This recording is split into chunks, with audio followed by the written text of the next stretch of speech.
G'day everybody, thanks for attending. My name is Cutmore. Today we're going to discuss the curious case of Bazley and Wesley. Now the issue in this particular case was whether sperm could be regarded as property. Wait a second. Now without further ado, let's go into a little more detail and have a look at the inner workings of this case, shall we? So in the case of Bazley, we have Mr. and Mrs. B, Bazley, let's just call them Mr. and Mrs. B, and we have the Wesley Hospital. Now in 2009, Mr. B was diagnosed with cancer of the liver. He underwent some chemotherapy to treat the cancer. Now it was a safety measure because chemotherapy can really mess with the patient's fertility. As a safety measure, Mr. B decided to leave a sample of his semen with the Wesley Hospital. Now the arrangement between Mr. B and the Wesley was that for a fee, and so long as the fee was being paid, the Wesley would store Mr. B's gametes. It's like you just use words you hear randomly to try and sound smarter. It's a technical term.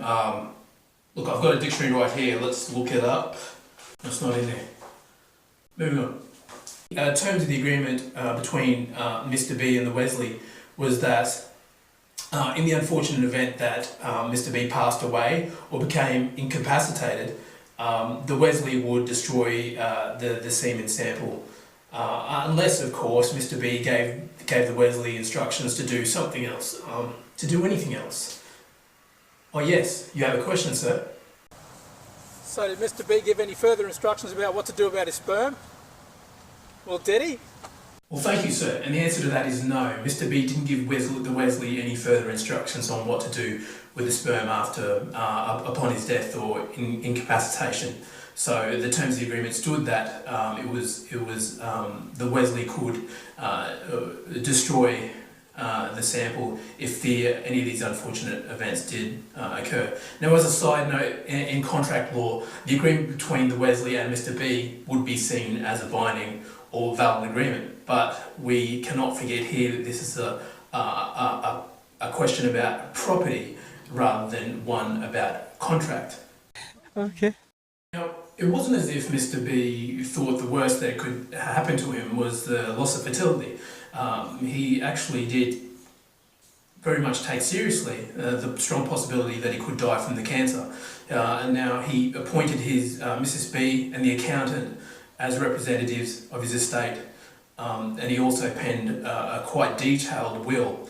But still there was no mention of the semen samples or what would occur to it within the 23 pages of his will. Now, unfortunately, in 2010, Mr. B passed away. Now, Mrs. B immediately contacted the Wesley and indicated to them, or notified them of Mr. B's death. And she requested that the Wesley were to continue to store, the samples on her behalf. Okay, wait a minute. Does it not seem strange to you that she waited until after Mr. B had passed away to go and change the terms of the agreement? Why did she not try to do it when Mr. B was still alive? Maybe Mr. B didn't want to upset his wife and tell her that he didn't want her to use the sperm after his death. I mean, she was the main carer of him in his dying state. Remind you of anything? Annie, what's the matter? What's the matter? I'll tell you what's the matter. I go out of my way for you. I do everything to try and make you happy. I feed you. Thanks, I guess. The Wesley's response to Mrs. B was that because her husband had not given any clear and direct instructions about what to do with the gametes, they were default bound by the national guidelines to carry out, as the agreement between the Wesley and Mr. B, to carry out those terms. Upon hearing this, Mrs. B went to the Supreme Court. She basically filed a request that the court order the Wesley to continue to store the sample of semen instead of destroy it, as was agreed to in the agreement between Mr. B and Wesley. Yeah, but what does all this have to do with property law? Eh? Sure. Well, what this has to do with property law is that in Mrs. B's case, for her request or claim to have been considered successful and to basically get the Wesley to continue to store the gamete or the sample of her husband, the sample would first have to be considered property. Now this is for two reasons. Firstly, under the Succession Act, in order for Mrs. B to even be entitled to any part of the estate of her now deceased husband, she would only be able to receive what is only property. Now, if the semen or the sample is not considered property, she wouldn't be entitled to it. So that would be the first hurdle. Now, secondly, in order for the court to make a call in favour of Mrs. B, it would first need to recognise that as property under the UCPR, specifically Rule 250. The court would only be able to make a decision about something that is deemed property. Now, if the human tissue or the gamete, the semen samples, are not considered property, well, it might be out of their hands. So, does that answer your question?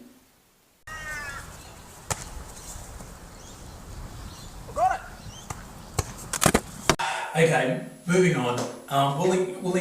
Given in Bazley, the issue of whether human tissue, or in this particular case sperm, whether that was considered property, well, that was a question that had not yet been asked within the Australian jurisdiction.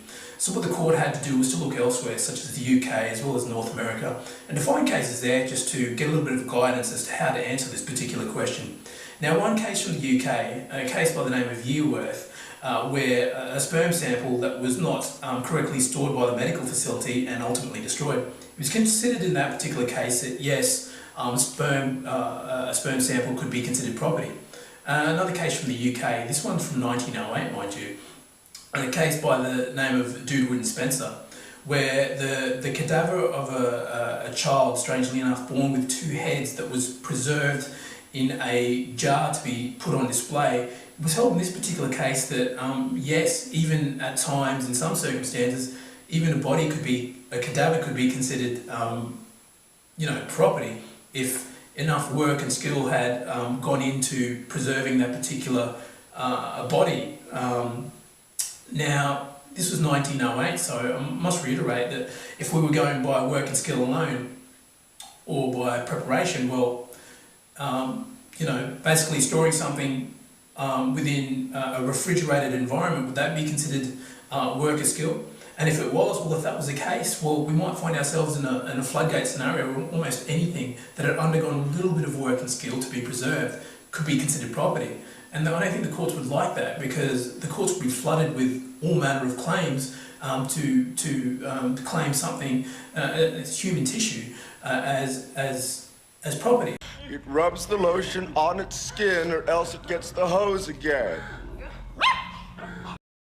In light of all the cases considered by the courts in Bazley, it was considered that Mr. B's sperm sample was, in fact, yes, it is property, and this was because it was concluded because the agreement between Mr. B and the Wesley, it was concluded that the relationship, or the agreement between them, was one of a bailment for a fee, which could probably most likely closely be likened to a storage service where the Wesley has possession of your property, but Mr. B, or whoever he deems a representative of his estate, always has ownership. Now, because of Mrs. B's success at court, the court ordered that the Wesley was to continue to store the gametes for a period of 3 months, and all fees were to be paid by Mrs. B. My thoughts on the Bazley case? Well, given that it was concluded that it was found that the gametes was in fact property, well then you can conclude that it was property from the very beginning, and Mr. B was in fact trying to control his property, because if it's my property, I have a right to control my property. And also, according to a case by the name of Cutmore,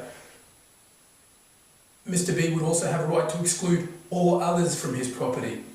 Now, I thought his attempt to exclude all others was made very clear in the agreement between Mr. B and the Wesley. And if not, if it can't be clearly seen, you could strongly imply it right there. You could even imply it from the very fact that it was not mentioned in his highly detailed will. and there was no mention of distribution to his 4 children. There was no other mention of the distribution of his estate to any children that should come after his death. And the very fact that his wife took action after his death and not before should have raised some alarm bells. But I digress. But if I was to have a ownership of something, and I was to have a rule over a property that is mine, or what others would call a dominion over something, then it would come with a right to exclude all others. And that right to exclude all others would also come to a duty placed upon all others to respect my right, or at least not violate my right to exclude them all. And I would think that that right of Mr. B's to exclude all others, I believe that duty was not quite respected by the courts or his wife. But that's just my personal opinion anyway. In the remaining time of this video, I'd like to discuss or give my opinion on how I think the current technological innovation will impact on securing property rights on human tissue in the future. So let's get into it. Now, how can the current technological innovation impact on how property rights are secured over human tissue in the future? Well, if I could just maintain the current trend or the current theme that has been pretty much prevalent throughout this whole video, is that I'd like to discuss one Professor Princeton from the University of Pennsylvania in the States.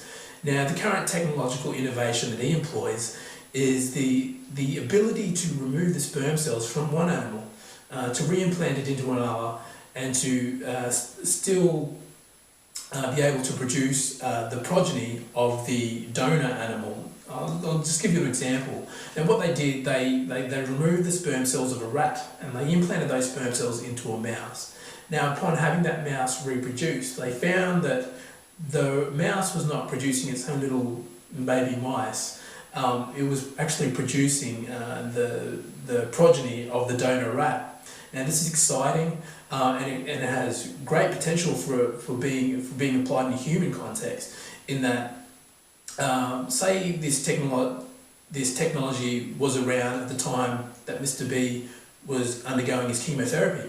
Mr. B could have, prior to undergoing his chemotherapy, rather than leaving his gametes in a storage facility, he'd be able to have his sperm cell removed and stored for a period of time until after he had undergone all his chemo. And at the conclusion of his chemo, he would be able to have the sperm cells reimplanted, and rather than have it sitting in a storage facility for until such time as he felt like reproducing. And now this not only allows the patient to maintain the property right over his sperm and therefore his choice of reproducing or even not reproducing in the future. What's also exciting is that it allows him to regain possession of his property in a way that he's able to fully control and has the full ability to exclude all others from that particular property. Now, the impact on this is great because it removes cases like Bazley from ever seeing the inside of a court again.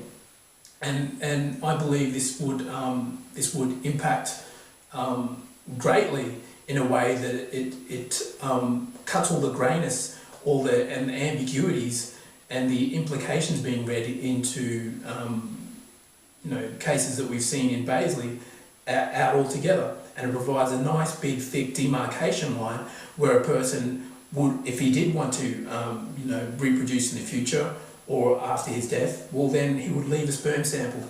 But that's the way I see how the current technological innovations can impact on the property rights, how they can secure property rights over human tissue in the future.